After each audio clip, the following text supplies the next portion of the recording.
This week, we are going to the Athletics Baseball Club because they are next in the alphabet with David Aardsma's Mount Rushmore.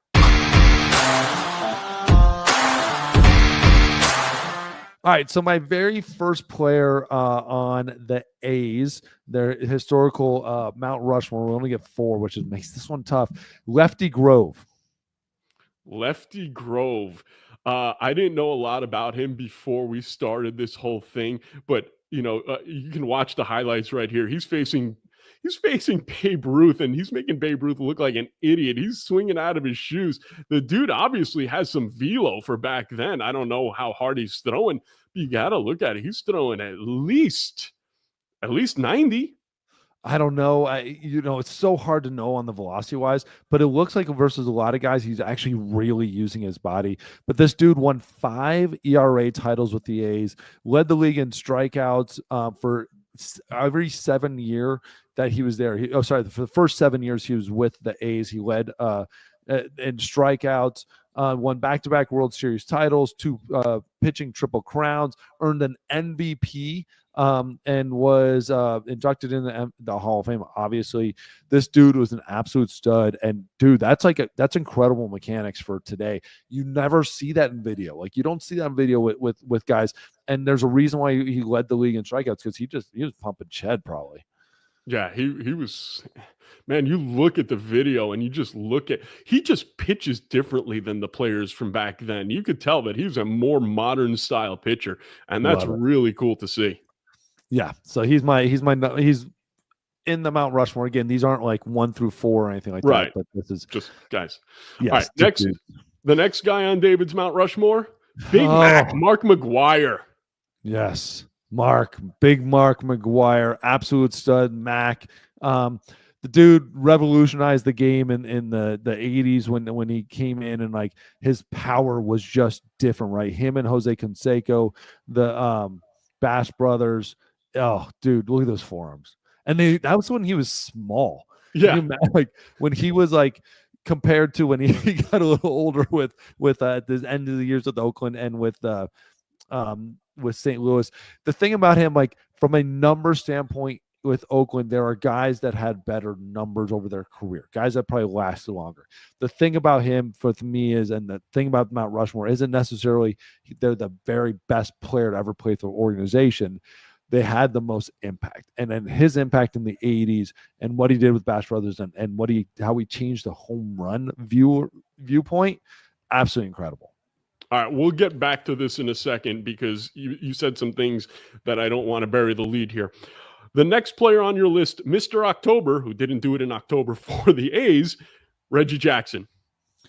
Reggie Jackson was like everything for the A's. So it's so funny. Like, he's so remembered as a Yankee, but his A's time, the time he was there was so absolutely incredible. I mean, he played 1,300 games for the A's. That's all? Right? Again, 269 home runs for the A's, almost 800 RBIs, 200 some doubles. But MVP, he was an all-star 6 times. He won World Series with them. And the thing with him with the A's is like, this is what kind of made his career. And during that time, during the 60s and 70s, he was just so absolutely dominant with the A's and part of some amazing teams. Reggie Jackson. It's so bad, though. When I look at Reggie, I don't think of him as an A. It's so bad. I think of him as a Yankee first and then as an Angel, just because I picture him saying, "I must kill the Queen. I must kill the Queen." So now he could have killed OJ and saved a lot of people some heartache, but he had to go after the Queen. Got to go after the Queen. I mean, the Queen's the target, right? But again, there's some other guys that probably had bigger numbers as an A. But again, the legacy that he created there, and he like, again, it's sometimes it's looking at certain teams and saying, yeah, like somebody might have better numbers than him, but he was the team, or he was the guy everybody looked at, and like where he went, the team went, and like. One of the players I talked about, and I was trying to debate between him and Salbando, like, because they played the same time. Salbando actually had better numbers, but Right. but the impact that Reggie had and how he changes lineups, it's the Soto effect. The how he changes a lineup, even though like other players have better numbers across the league, and everyone's going to compare. Why does he deserve money? All this, he changes the game when he's in a lineup, and that's what Reggie did. And legacy and name notoriety really have a lot to do with the Mount Rushmore. If you go to a 25-year-old baseball fan today and you tell him Sal Bando, odds are he's not going to know who Sal Bando is. But everybody knows who Reggie Jackson is. And that has to be part of the equation for a Mount Rushmore. And finally, the last guy on Mount Rushmore. And if anybody debates this player being on the Mount Rushmore for the A's, I'm going to come over there and hit you over the head with a tack hammer because you're retarded. And that would happen to be Mr. Ricky Henderson. Ricky, who passed away recently, who was known for having a conversation one day with someone talking religion and saying, Ricky, do you know about John 3:16? Man, I don't know nothing about no John 3:16, but I know Ricky hitting 340. That's Ricky Henderson right there. Probably underrated, amazingly enough, when you sit there and you look at the numbers. And they talk about records that won't be broken. You talk about the 56 game hitting streak, the home run record. Anybody who thinks that that Ricky's stolen base numbers are going to go away anytime soon is out of their mind. Out of their mind. Absolutely crazy. And like, so while he was with Oakland, he stole 867 stolen bases. He's Major League Baseball leader in stolen bases, Major League Baseball leader in runs.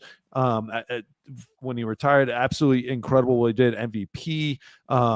He led the league in hits, led the league in runs a couple times, stolen bases, like every time. Like the amount of stolen bases like players today would have to even compete. It's like, and people are talking like it's like 70 a year, guys. We're like crazy if you get 50 stolen bases. That's like insane. You'd have to do 70 a year. And it's absolutely amazing the numbers he did and the impact he did. And I'll never forget as a kid when he stole third and he's holding at the base, like that image is like ingrained in my brain. And again, you're talking about players with impact on games. Like he had some of the most impact you would ever have on a baseball game. I said that he's underrated overall. Do you think he's a top 10 player in baseball history? Because I do. Just this combination, longevity, combination of speed, power, his longevity, his defense. There was nothing he couldn't do. Nothing couldn't do, and he wasn't scared to tell you he could do it.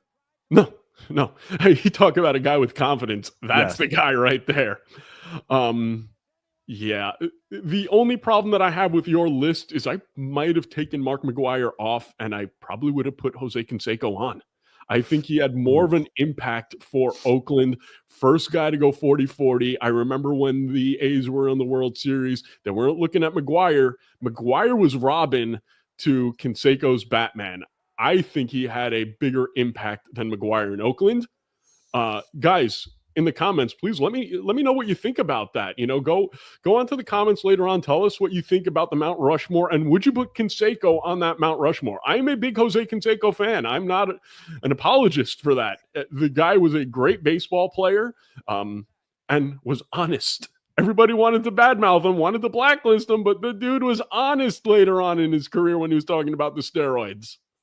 Yeah, you're wrong. You're wrong. No, but again, that's a tough one. That's an incredible debate there, because he might have had more impact on those couple teams and the steroids and home run 40-40, all this stuff. But like, I don't know. I think when it's all said and done, we're looking back at it now, and they said, okay, who had probably more of an impact as an A? Like, who do A's fans think had more of an, like, who do A's fans, who would they put on? And I think McGwire means more to the organization, and like Canseco was the flair to McGwire's consistency.